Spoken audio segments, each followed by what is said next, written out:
إن الحمد لله نحمده ونستعينه ونستغفره ونعوذ بالله من شرور أنفسنا ومن سيئات أعمالنا من يهده الله فلا مضل له ومن يضلل فلا هادي له وأشهد أن لا إله إلا الله وحده لا شريك له وأشهد أن محمدا عبده ورسوله يا أيها الذين آمنوا اتقوا الله حق تقاته ولا تموتن إلا وأنتم مسلمون يا أيها الناس اتقوا ربكم الذي خلقكم من نفس واحدة وخلق منها زوجها وبث منهما رجالا كثيرا ونساء واتقوا الله الذي تساءلون به والأرحام إن الله كان عليكم رقيبا يا أيها الذين آمنوا اتقوا الله وقولوا قولا سديدا يصلح لكم أعمالكم ويغفر لكم ذنوبكم ومن يطع الله ورسوله فقد فاز فوزا عظيما أما بعد فإن خير الحديث كتاب الله وخير الهدي هدي محمد صلى الله عليه وسلم وشر الأمور محدثاتها وكل محدثة بدعة وكل بدعة ضلالة وكل ضلالة في النار. أعوذ بالله السميع العليم من الشيطان الرجيم. بسم الله الرحمن الرحيم. يا أيها الذين آمنوا كتب عليكم الصيام كما كتب على الذين من قبلكم لعلكم تتقون. وقال النبي صلى الله عليه وسلم من صام رمضان إيمانا واحتسابا غفر له ما تقدم من ذنبه. وقال النبي صلى الله عليه وسلم من قام رمضان إيمانا واحتسابا غفر له ما تقدم من ذنبه. سبحانك لا علم لنا إلا ما علمتنا إنك أنت العليم الحكيم. رب اشرح لي صدري ويسر لي امري واحلل عقدة من لساني يفقهوا قولي رب زدني علما.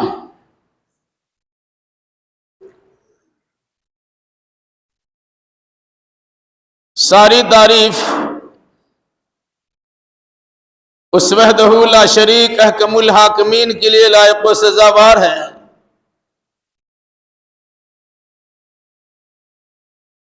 جس نے ہم گم گشتہ راہ انسانوں کی ہدایت کے لیے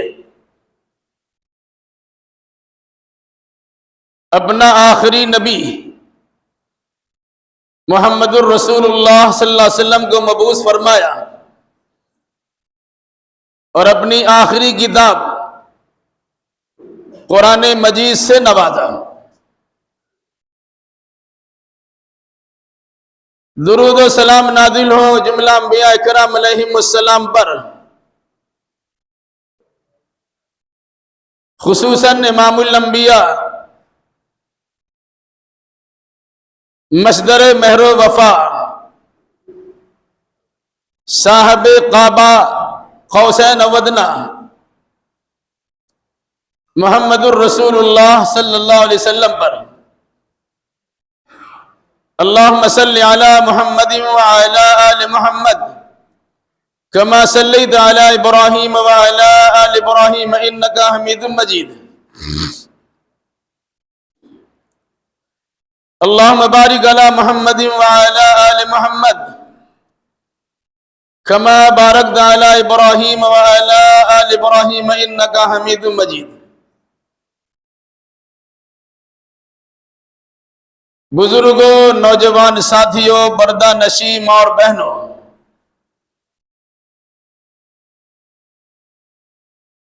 خطبہ مسنونہ کے بعد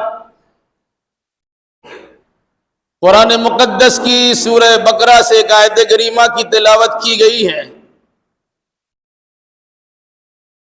ساتھ ساتھ ذخیرہ احادیث کے سب سے صحیح ترین ذخیرہ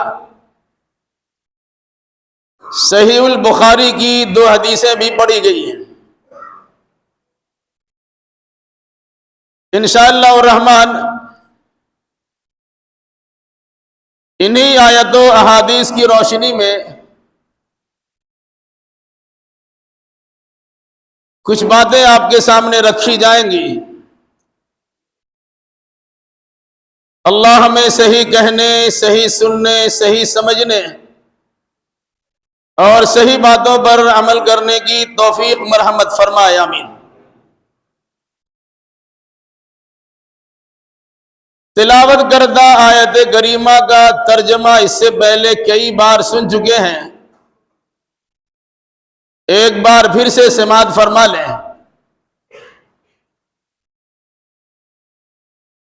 یا ایھا الذین آمنوا کتب علیکم الصیام کما کتب علی الذین من قبلکم لعلکم تتقون۔ اے ایمان والو، تم پر اسی طرح روزے فرض کیے گئے ہیں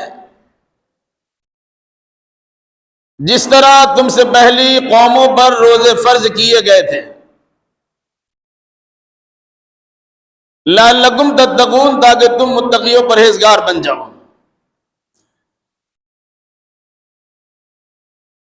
احادیث نبویہ کا بھی ایک بار ترجمہ سماعت فرما لیں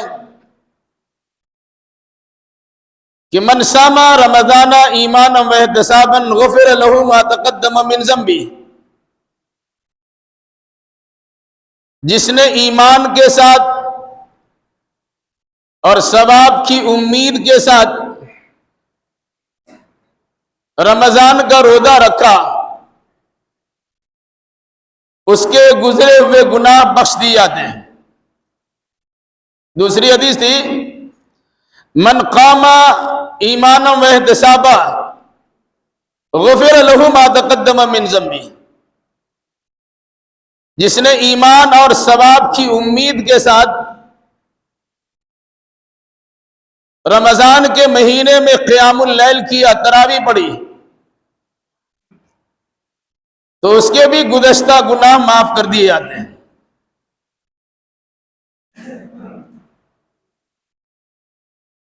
یہ آیت اور یہ احادیث عام طور سے رمضان کے مہینے میں بار بار سننے کو ملتی ہے۔ وجہ اس کی کیا ہے؟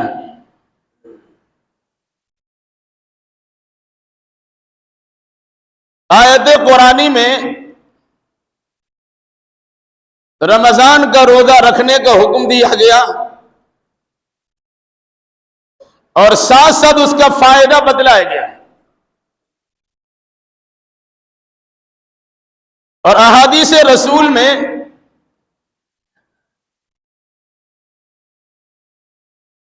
روزہ رکھنے کے آداب سکھلائے گئے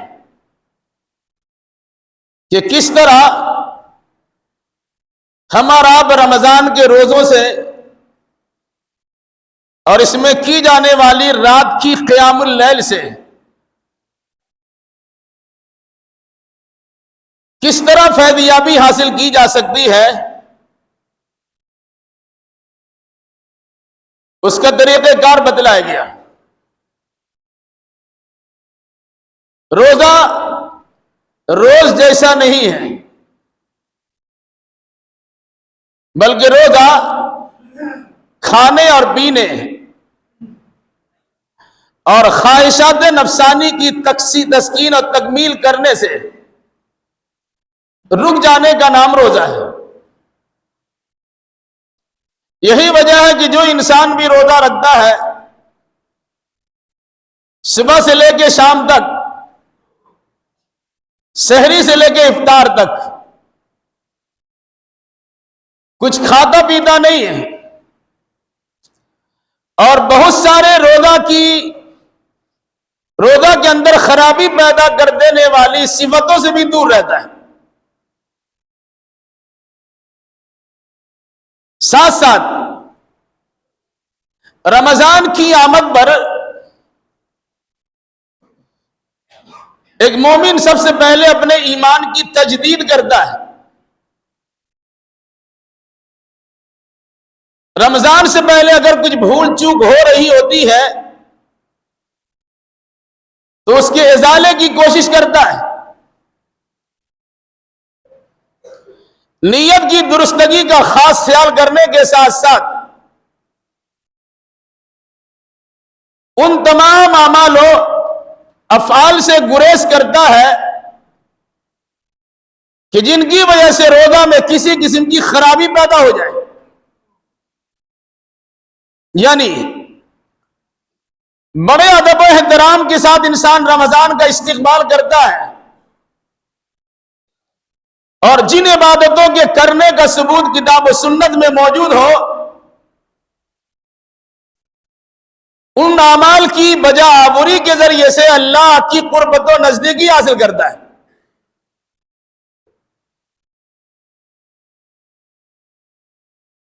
اب اگر کوئی انسان روزہ کے آداب و احترام کا خیال کرتے ہوئے رمضان مبارک کی تعظیم و تکریم کرتے ہوئے اس مہینہ میں کی جانے والی عبادتوں کا خاص خیال کرتے ہوئے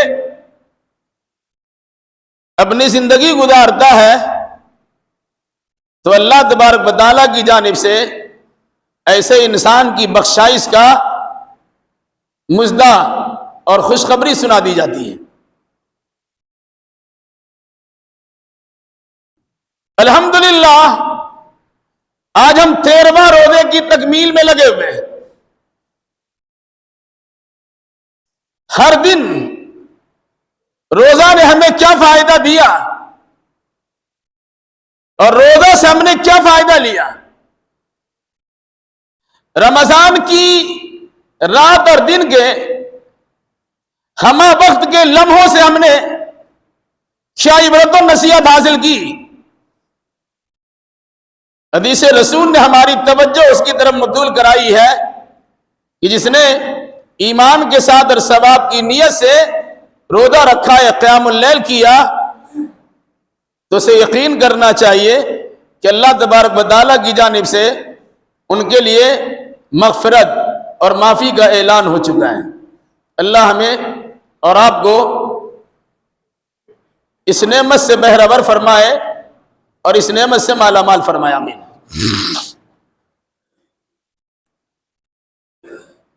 روزہ انسان دل سے بھی رکھتا ہے، جان سے بھی رکھتا ہے، کہنے دل و دماغ سے بھی رکھتا ہے، منہ سے رکھتا ہے، ہاتھ سے رکھتا ہے، کان اور ناک سے رکھتا ہے، بلکہ جسم کے تمام تر اعضاء و جوارح کے ساتھ روزہ رکھتا ہے. اگر ہم نے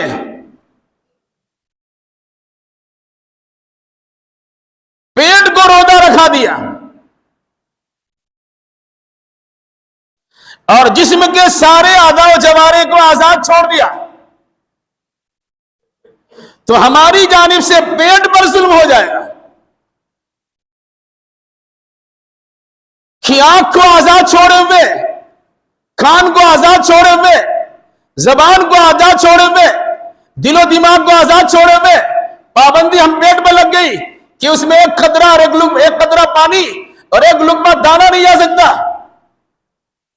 جبکہ رمضان میں آدمی ویسی بھی کسی پر بھی ظلم کرنے سے رکتا ہے، جب تک نہیں رکیں گے ہمارا روزہ ہی نہیں ہو سکتا ہے. اس لیے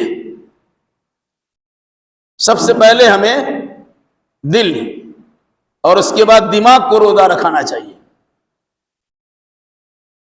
حدیث یاد رکھیے، رسول اکرم صلی اللہ علیہ وسلم نے فرمایا انسان کے جسم میں گوشت کا ایک لوتھڑا ہے، اذا صلحت صلح الجسد کلہ واذا فسدت فسد الجسد کلہ. وہ گوشت کا لوتھڑا اگر صحیح سالم رہتا ہے تو سارا جسم صحیح سالم رہتا ہے، اور وہی لوتھڑا بگڑ جاتا ہے تو سارا جسم بگڑ جاتا ہے. پھر آپ نے فرمایا الا وہی القلب، سنو اس لوتھڑے کا نام ہے دل.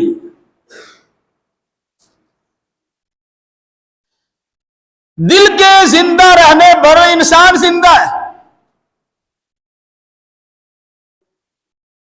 دل کے لیے عربی میں لفظ قلب، قاف لام با قلب، اس کا معنی ہے الٹ پلٹ الٹ پلٹ. جسم کے اندر دل موجود ہے، دل میں مستقل الٹ پلٹ کی حرکت و کیفیت پائی جاتی ہے. جب وہ حرکت قلب بند ہو جاتی ہے، کہتے ہیں انسان مر گیا، ہارٹ اٹیک ہو گیا، رک گیا اس کا دل اور وہ چلا گیا.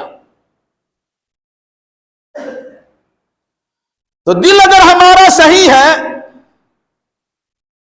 تبھی کسی عمل کے کرنے کا اعتبار ہوگا.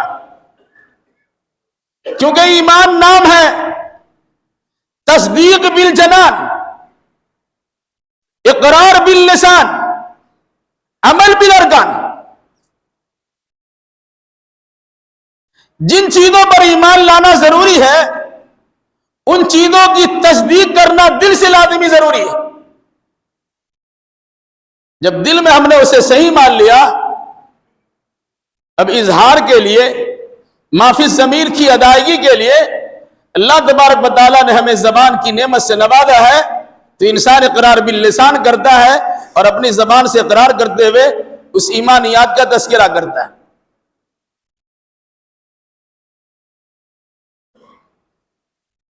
دل کا عمل اعتقاد اور عقیدہ، ایمان، زبان سے اس کے اقرار. زبان اور دل میں تال میل پیدا کرنے کے لیے سر سے لے کے پیر تک جو ہمارے اجسام کے حصے ہیں، ہمارے جسم کے حصے اعضاء و جوارح ہیں، جسم کے ان تمام تر اعضاء و جوارح کو دل اور زبان میں تال میل پیدا کرنے کے لیے اعمال کی دعوت دی جاتی ہے اور جسم کا سارا حصہ عمل کرنے میں لگ جاتا ہے. اس لیے سب سے پہلے ہم اپنے دل کو روزہ رکھائیں. دل کو ایماندار بنا لیا، اب روزہ رکھنے کی بات ہے تو دل ہمارا روزہ رکھے، اس کا خاص خیال کیجیے. دل روزہ کیسے رکھے گا؟ جسمانی اعتبار سے دل پر بہت سارے عارضہ، بیماریاں لاحق ہوتی ہیں، تو روحانی اعتبار سے بھی جسم پر بہت ساری بیماریاں لاحق ہوتی ہیں. جب تک ہم ان بیماریوں سے اپنے دلوں کو پاک نہیں رکھیں گے، علاج معالجہ کرا کے ٹھیک ٹھاک نہیں رکھیں گے، ہماری ساری عبادتیں دھری کی دھری رہ جائے گی. اللہ اس کے رسول کے فرمان کے مطابق اس کا کوئی اعتبار نہیں ہوگا. تو سب سے پہلے باطل عقائد و نظریات، شرکیات، کفریات، منافقت اور اس قسم کی جو عوارض ہے، دل کو لگنے والی بیماریاں ہیں، ان بیماریوں سے دلوں کو صاف رکھیں. حسد، کینہ، کپٹ، بغض، عناد، عداوت، دشمنی، بڑائی، کبریائی، خود ستائی، یہ ساری چیزیں ایسی ہیں جنہیں آپ کہہ سکتے ہیں یہ امراض قلب ہے، یہ دل کی بیماریاں ہیں. ان بیماریوں سے دلوں کو پاک رکھیں گے تب روزہ ہمارا روزہ ہوگا کہ ہم نے دل سے روزہ رکھا ہے اور ہم نے دل کو بھی روزہ رکھایا. ایک انسان نفرت لیے بیٹھا ہے، ایک انسان تکبر لیے بیٹھا ہے، ایک انسان بغض و عناد لیے بیٹھا ہے، انسان کبر و نخوت لیے بیٹھا ہے، عداوت و دشمنی لیے بیٹھا ہے، اور اس کے ساتھ ساتھ عقیدے کی خرابی لیے بیٹھا ہے. بڑے لمبے اعمال بجا لانے کی کوشش کرتا ہے. ان کے کسی عمل کا چھوٹا ہو یا بڑا اللہ تبارک و تعالیٰ کے اعتبار نہیں ہے. اس لیے پہلے دل کو صاف کیجیے. دل کا آئینہ یا دل کا ترجمان زبان ہوتی ہے. جو دل میں ہے وہ زبان پہ آتا ہے. کبھی کبھی بہت ساری چیزوں کو دل میں رکھ لیا جاتا، زبان پہ لا نہیں پاتے، مگر اکثر و بیشتر چیزیں جو دل میں ہوتی ہے وہ زبان سے ادا ہو جاتی ہے. اور ادا کرنا آپ کس طرح ادا کرتے ہیں؟ کلمہ پڑھ کے بھی ادا کرتے ہیں، اور اگر نفرت لیے بیٹھے ہیں تو گالی گلوچ سے بھی ادا کرتے ہیں. اب روزہ ہمیں رکھانا ہے زبان کو. زبان کو روزہ کیسے رکھائیں گے؟ زبان چٹخارے دار چیز کو پسند کرتی ہے، وہ حلال و حرام کو تمیز نہیں کرتی. زبان سے کسی انسان کی عزت و ناموس کی حفاظت کرنے کے بجائے اس کی دھجیاں اڑانے کا کام کرتے ہیں. زبان سے چگلی بھی کرتے ہیں، غیبت بھی کرتے ہیں، گالی گلوچ بھی کرتے ہیں، گانا بھی گاتے ہیں، الٹی سیدھی حرکتیں بھی کرتے ہیں. اگر ہماری زبان ان چیزوں سے ملبس ہوتی ہے تو ہم نے گویا روزہ نہیں رکھا، نہ زبان کو روزہ رکھایا نہ دل کو روزہ رکھایا. تو زبان کو روزہ رکھائیے، ان گندی عادتوں سے اور گندی باتوں کے بیان کرنے سے آپ کی زبان گنگ ہو جائے، خاموش ہو جائے.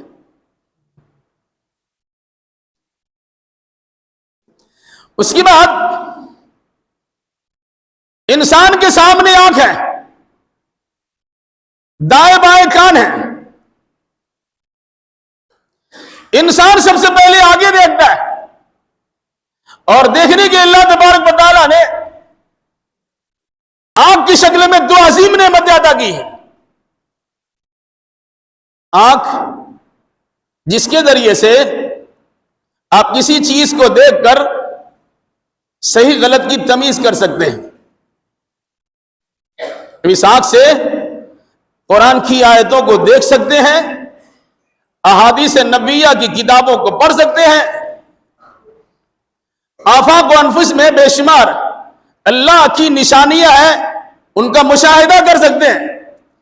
بار بار قرآن نے آسمان میں غور کرنے، زمین میں غور کرنے، پہاڑ کو دیکھنے وغیرہ ذالک ان چیزوں کی طرف رہنمائی کی ہے.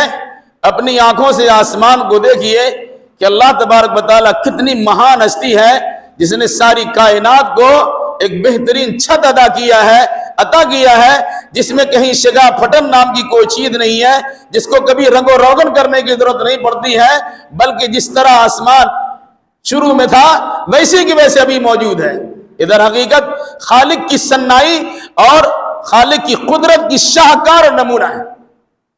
تو فرمایا ان آنکھوں سے ان چیزوں کو دیکھیے. لیکن ہمارا حال کیا ہے؟ ہم آنکھوں سے غلط دیکھتے ہیں. آج ہر کے ہاتھ میں موبائل ہے، وہ قرآن کی آیتیں پڑھنے کے بجائے بےہودہ مناظر دیکھتے ہیں.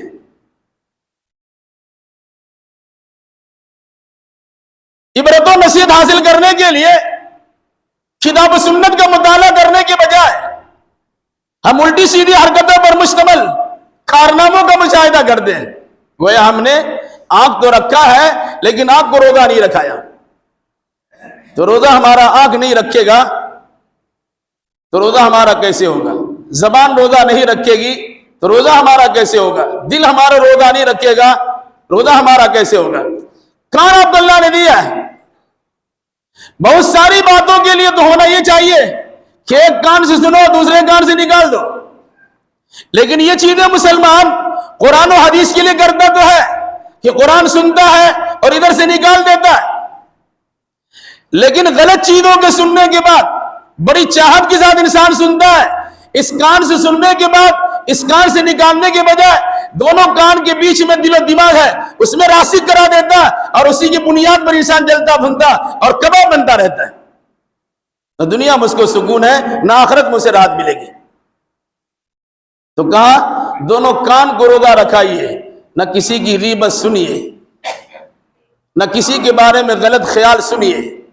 بہت سے لوگ بہت ساری باتیں بتانا چاہیں گے، وقت آپ کے پاس نہ ہو، سننے کے لیے ضرورت نہیں ہے، کہہ دیجیے ہمارے پاس وقت نہیں ہے.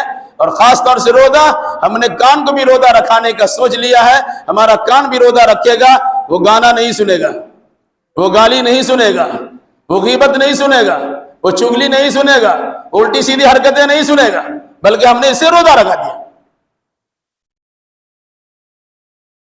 دماغ ایک پوشیدہ چیز ہے. انسان دماغ سے سوچتا ہے اور دل اس کا فیصلہ کرتا ہے. بہت سارے لوگوں کے دماغ الٹی سیدھی حرکتوں میں چل رہا ہوتا ہے. اب خطبہ میں بیٹھے ہوئے ہیں، دماغ کئی کام کر رہا ہے. نماز میں موجود ہے، دماغ کہیں کام کر رہا ہے، اللہ کی عبادت میں لگے ہوئے ہیں، دماغ اور کہیں جا رہا ہوتا ہے. تو اس قسم کے دماغ جو ہمیں عبادتوں سے غافل کرا دے، ایسے دماغ کو کنٹرول میں رکھیے اور دل و دماغ کے ساتھ اور جسم کے اعضاء و جوارح کے ساتھ اللہ کی ساری بندگی، ساری عبادت بجا لائیے. اور بطور خاص رمضان کے مہینے میں روزہ ان اعضاء و جوارح سے بھی رکھائیے. ہاتھ پیر بھی روزے رکھتے ہیں، پہلے تو کچھ کھاتا پینا، روزہ کیسے رکھے گا؟ ہاتھ کو کسی پر غلط اٹھانے سے، سائن کر کے کسی کی نوکری کھانے سے، کسی کے پیسے ہضم کرنے سے اور اس طرح کے جو کام آپ ہاتھ سے کر سکتے ہیں جو غلط ہے، ان کاموں سے ہاتھ کو روک لیجئے. کہیں غلط جگہ پر آپ کو جانا پڑتا ہے تو پیر سے ہی چل کے جاتے ہیں، اب اس غلط جگہ پہ جانے سے اپنے قدم کو روک دیجئے. تو ہاتھ بھی روزہ رکھا، پاؤں بھی روزہ رکھا، دونوں ہاتھوں کو روزہ رکھائیے، دونوں پاؤں کو روزہ رکھائیے، دونوں کان کو روزہ رکھائیے، دونوں آنکھ کو روزہ رکھائیے، دل و دماغ کو روزہ رکھائیے، زبان کو روزہ رکھائیے اور اس کے ساتھ ساتھ اپنے پیٹ کو بھی روزہ رکھائیے. جب پیٹ خالی رہتا ہے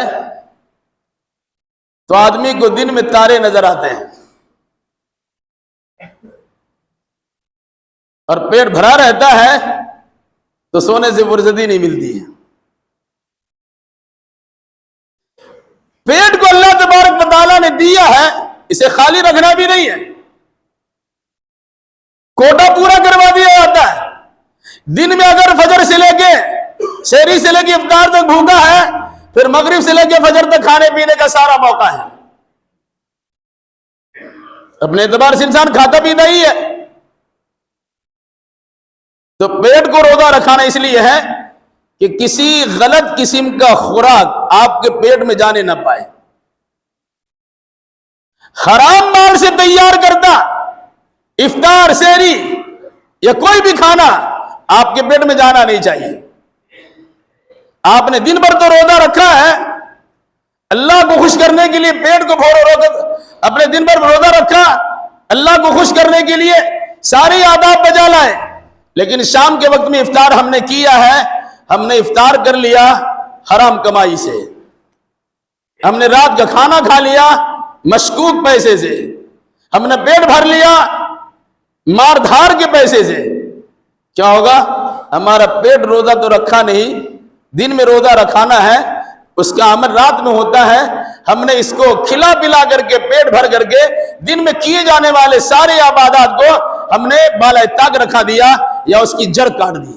میرے بھائیوں، روزہ رکھنے کے آداب ہوتے ہیں. تو روزہ اس طرح رکھیے کہ صبح سے لے کے شام تک کھانے پینے سے ہم نے اجتناب کیا ہے، تو جسم کے تمام تر اعضاء و جوارح سے بھی ہم روزہ رکھوائیں گے، تب ہوگا لعلکم تتقون، تاکہ متقی و پرہیزگار بن جائیں. متقی کا معنی یاد رکھ لیجئے، ترجمہ کیا ہے تو پرہیز. ایک انسان بیمار پڑا، ڈاکٹر کے پاس گیا، ڈاکٹر نے دوا دیا اور کہا فلاں فلاں چیز مت کھائیے گا، پرہیز کرنے کا حکم دیا، ان چیزوں سے بچیے گا. آپ نے دوا تو خرید لی اور دوا بھی خوب شوق سے کھایا، لیکن جن چیزوں سے پرہیز کرنے کا حکم دیا گیا تھا آپ بچے ہی نہیں. دوا کام کرے گی؟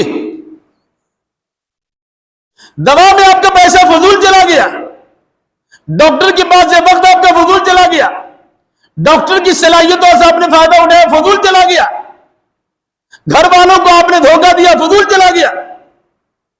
آپ نے کیا کیا؟ ان ساری چیزوں کو اپنانے کے لیے اب ڈاکٹر کے پاس گئے تھے، لیکن ڈاکٹر نے آپ پر پابندی لگا دی فلاں فلاں چیز نہ کرنا، اور اب وہی کر رہے ہیں. اسی پرہیز کا نام ہے تقویٰ.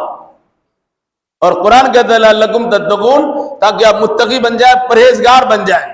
روزہ اس طرح رکھیے، فلاں فلاں فلاں فلاں کام کیجئے، صبح سے لے کے شام تک بھوکا رہیے، ذکر و اذکار کیجئے، دعا مناجات کیجئے، نماز کے وقتوں میں نماز پڑھیے، قرآن کی تلاوت کیجئے، اللہ تبارک و تعالیٰ کی نشانیوں میں غور و فکر کیجئے، فلاں فلاں کام سے پرہیز کیجئے۔ تو جن کاموں سے پرہیز کرنے کا حکم دیا گیا ان سے پرہیز کیجئے، جن کاموں کے کرنے کی اجازت دی گئی انہیں کیجئے، تب روزہ ہمارا روزہ ہوتا ہے۔ اور اگر ہم نے پرہیز نہیں کیا، بھوکا پیاسا تو رہے، فائدہ نہیں ہوگا۔ حدیث یاد رکھیے،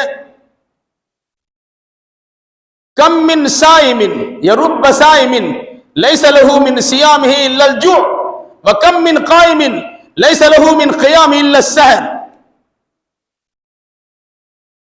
کتنے روزہ دار ایسے ہیں کہ سوائے بھوک پیاس کے ان کو کچھ ملا نہیں،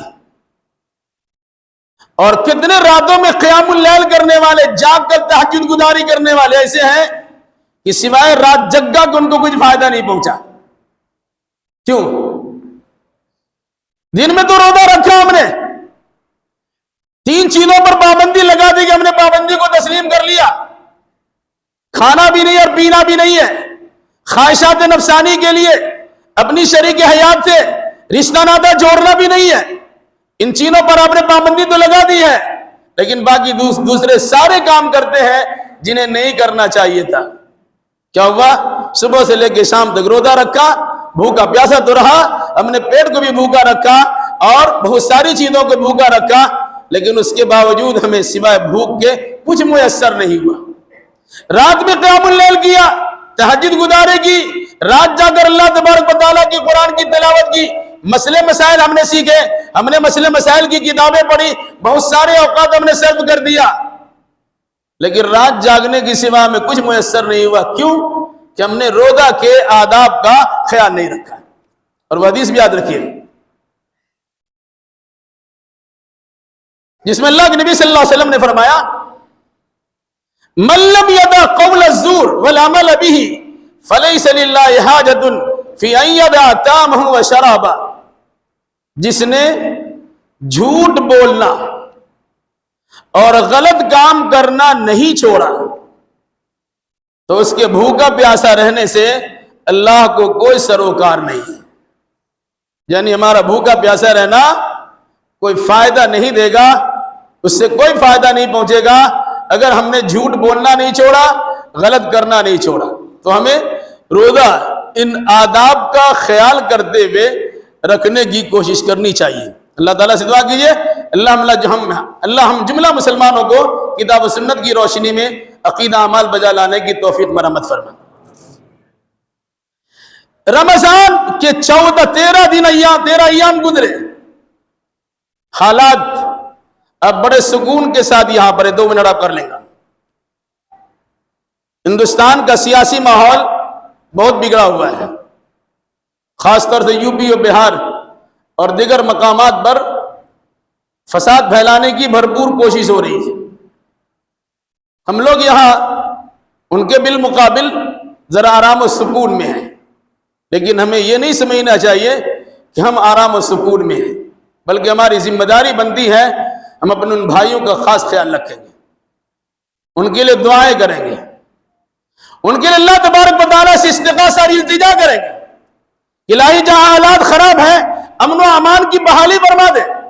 بے امن کے ساتھ آپ رہیں گے تو سارا اچھا عمل کر سکیں گے، اگر امن آپ کے پاس نہیں ہے تو اچھے اعمال کی توفیق ملنے کے بعد بھی نہیں کر سکیں گے، کیونکہ ہمارا ایمان ویسا مضبوط نہیں ہے۔ ورنہ صحابہ کرام نے 17 رمضان کو جنگ بدر بھی لڑی ہے اور 20 رمضان کو فتح مکہ بھی کیا ہے، وہ رمضان کی تاریخ اور رمضان کے دن تھے۔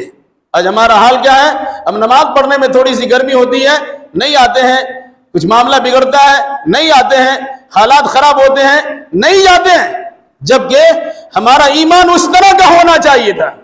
مگر افسوس یہ ہے ہم ان چیزوں پہ توجہ نہیں دیتے، تو کم از کم اتنا تو کر سکتے ہیں، ہم اللہ تبارک و تعالیٰ کے فضل و کرم سے امان میں ہیں، امن و امان میں ہیں، تو پوری دنیا میں مسلمانوں کے امن و امان کے لیے بلکہ پوری دنیا کی انسانیت کے لیے دعا کرنی چاہیے کہ الہی ہر جگہ امن و امان کی بحالی فرما دے۔ انسان آدم کی اولاد ہے، آدم کی اولاد کو ایک اور نیک بن کر زندگی گزارنے کے اسباب فراہم کر دے۔ اللہ تعالیٰ سے دعا کیجئے اللہ ہمیں اور آپ کر جملہ مسلمانوں کو نیک سمجھ کی توفیق دے، آمین۔ اے اللہ ہمارے اندر جو بیمار انہیں شفا کامل و عاجل عطا فرما دیں، جو مقروض انہیں قرضہ ادا کرنے کی سہولیات فراہم کر دیں، جو ماخوذ گرفتار ان کے لیے رہائی کا اسباب پیدا کر دیں، جو دینی دنیاوی اعتبار سے پریشان حال ہے ان کی جملہ پریشانی کو دور فرما دیں۔ جن جن لوگوں نے دعا کی درخواست کی الہی تو اپنے فضل و کرم سے ان کی ہر جائز مراد کو پوری فرما دیں، ان کے مریضوں کو شفا کلی عطا فرما دیں۔ جن بچے بچیوں نے اگزام و امتحان دیا ہے اور دے رہے ہیں الہ العالمین تو اپنے فضل و کرم سے اس کے لیے آسائش فرما دیں اور اچھے نمبرات سے کامیابی عطا فرما دیں۔